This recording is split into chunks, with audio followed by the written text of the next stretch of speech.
Blank गलत हो गया। आप बताएंगे क्या है? गलत हो गया। आप बताएं क्या है? किसने बोला कटर?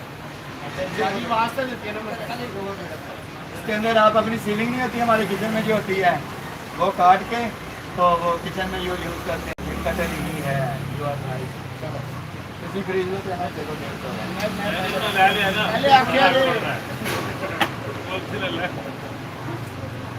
हेलो बड़ा चश्मा रुपया 50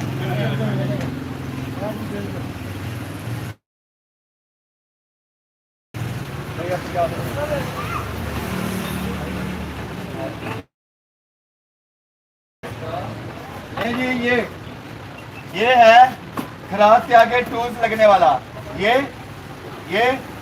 और ये तो कट करता है जो चीजें